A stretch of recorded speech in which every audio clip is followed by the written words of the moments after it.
let me talk you through what's been going on in here. I've got FMG over here. I've got some pond detox over here. It's been absolute carnage. I don't know how these koi breeders do it. It's absolute nightmare. I don't think keeping koi's for me, to be honest, or certainly not koi fry. They're an absolute nightmare. Right, let me just talk you through what I'm going on about, because it's not been easy over the last week. Right, so this tank, absolutely spot on. Not a problem going on. Really good little fish. No issues whatsoever. I think we've got, I don't know what they are. It looks like it's some Sankey in there. Maybe they're more like Becco. And there's definitely some Kajaku in there. Kajaku, whichever way you want to say it. I definitely say Kajaku. And that's probably going to split the divide. So anyway, these guys are absolutely spot on. Nitrite has been up a little bit, but it's not really caused me any problems. I've been able to maintain this. This is a smaller system. So this is it's about 1,000 litres, so small tank, 1.2 by 60 by 50, with a really massive great big filter on it. So this has been spot on, easy to maintain, about 1,000 litres, no worries. Fish are happy as Larry and have been ever since they've gone in. Really nice little fish, and the reason I say they're nice because these guys over here, monsters. They just, I don't know what's wrong with them. They just hate each other. And this is why I don't think keeping fries for me. They're just so mean. The big ones just chomp the little ones, and then any that are a little bit weak or fronty or a bit poorly, they just chew their tails off and then just munch them. So it's a bit mean in this tank, if I'm honest. These guys, they're just like piranhas. So I maybe it's because the stage they're at. Let's feed these guys a little bit of food. These guys are quite happy on the crumb. So yeah, so these guys, happy as they are now, there's definitely a size difference, and it's causing me a few issues. So I did set up a bit of a creche, but it didn't really work out. But the bigger ones in here are starting to get really quite bullish and beat up all the little ones, which is just not cool. So I've tried my best, but yeah, it's a hard task. I think at the moment they're the bigger ones in here. These ones I think are like Zuris, I think, and they just grow in so much faster. So to be fair, this isn't too bad at the moment. All the smaller ones are probably hiding somewhere else, but there's definitely a big divide in the size. And yeah, like this little tiny one here, he's eating, he's quite happy, but as soon as he shows any sign of weakness, they'll be on him. So I haven't really done much culling, to be honest. I think they've culled themselves. It's been survival of the fittest, which is just mean. Anyway, yeah, so there you go. The other issue I had in this tank was that I had a couple snuff it, which wasn't cool. So I don't know why. I checked all of my water parameters, as you do, and nitrite was obviously high, because I'm going through new pond syndrome. So straight on top of that, water changes, filter clean out, etc., kept the nitrite reasonably well maintained. But the fish just didn't look happy at all. They're a bit lethargic, hanging a little bit in the water. I'd explain it as equilibrium, which might be a bit of a clue for you. So I did a scrape on one of the ones that snuffed it, and there was some gill fluke there. I was like, oh god, not gill fluke again.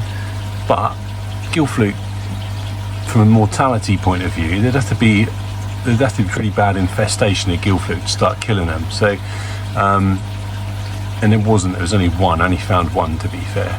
So I had another little look, but there was costia there. You can see actually that little one there is still a bit. He's hanging still a little bit. So I treated with FMG, normal stuff, FMG mix, that malarkey. There you go, standard issue, malachite green and formaldehyde. So FMG stands for malachite green and formaldehyde mixture together. Anyway, that usually wipes out white spot, trichodina, not trichodina, what I'm talking about, that's potassium permanganate. Yeah, so normally wipes out white spot, wipes out costia, wipes out chilodonella, I can never say that. Trichodina is better treated with PP. But anyway, chucked it in there, and then I re-scanned, or I wish I had a scanner. I re-scraped the next day. It's still crawling with costia, and I'd put the proper medication in there at the right dosage. So that was not cool. So I retreated again, slightly stronger the next day, which did the job, to be fair. I've done a few more scrapes. There's no more costia. But yeah, to have to double treat it just sounds bonkers, especially on, you know, little ones like this where you don't really want to be doing that, but nonetheless had to do it. And because of the gill flukes as well, I also did a dose of Fluke Ex as well, because I had a little bit left over, and to be fair, that does actually treat costia as well, among other things. So yeah, I did a little bit of Fluke Ex as well, and they're actually looking a lot better.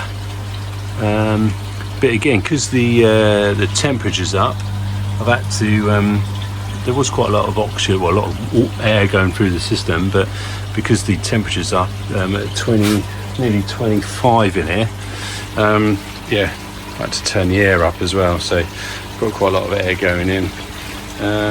Yeah, so that's been my trials and tribulations of trying to keep, that's a nice little, I think it must be a kahaki, right? Do you reckon? He's a little banger though, isn't he? Anyway, this one's Ginrin as well. I quite like this little one. I don't know what that is, but it's definitely Ginrin. Anyway, yeah, so I'm not entirely happy with growing fry at the moment. I'd rather probably hand select some small ones and let the koi farms do all the hard work. My hat goes off to places like Cuttlebrook and especially New Forest Koi. How they keep all these little fish going, happy and feeding, I do not know. I mean, I've only got a couple of hundred here and I'm struggling. So to have millions, they're doing something right. So a hat goes off to those guys. But anyway, yeah, that's where I'm at. Still got a happy lot of fish left there. And I've still got all these little guys left in here as well. And at the moment things are going all right, so I'll keep plodding on, but I wouldn't recommend it to the faint-hearted. I think the meanness has definitely kicked in, and they are a little bit cannibalistic. But I suppose if you were brought up on first day, you were eating loads of little tiny little weeny little insects and creepy crawlies, I suppose you just start eating bigger stuff, so they just start eating their brothers and sisters. Anyway, I'll keep you posted. On a more positive note, these guys are doing really well. Very happy indeed. Let me just get you in here. These guys are living the dream at the moment. Absolutely ravenous, eating me out of house and home. some of the blackfish that I had, they were completely black. I'm assuming were Matsukawabaki, and now just starting to show all sorts of patterns and colours. So one of them now has got blue all over it. So it's just come out of nowhere. I'll try and find him in a minute. But yeah, some of these blackfish that were completely black are now starting to show these really unique patterns. I mean, this one's crossed with a chiba by the looks of it.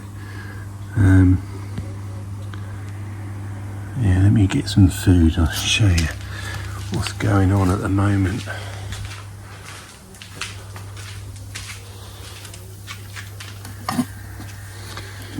So they're eating about, I don't know how much is in here.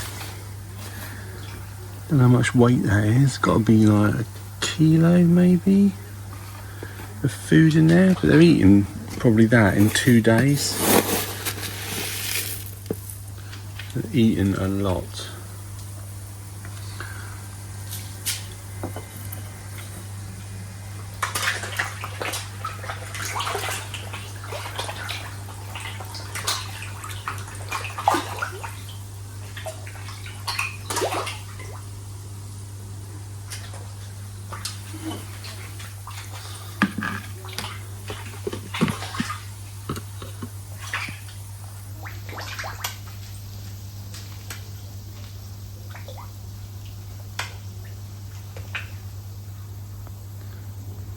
To be fair, I've just fed them, so that was quite subdued, to be fair, because just a minute ago they were going crazy. And what I've noticed actually, which is really quite nice, is there's a couple of smaller ones in here. Try and find one. There's a little tiddler, 2 little tiddlers there. And what I've noticed, when they're a little bit worried or scared or whatever, there's a little tiny Zuri there, a little Sankey. They've come out more recently, but they've actually been really enjoying hiding underneath the plants. So it gives them a little bit of sanctuary. They can get in between them, under them, around the back of them. I know it's not everyone's bag, but it's really taking out the nitrate in the water. Obviously it is plant food. It's starting to grow a lot bigger now. Yeah, so they're getting right underneath those little baskets and just hiding out. It's like a little hidey area for them. So I'm quite chuffed with that. Gives them a little place to hang out when the big ones are getting a bit hungry, which they do regularly. Anyway, over and out for now.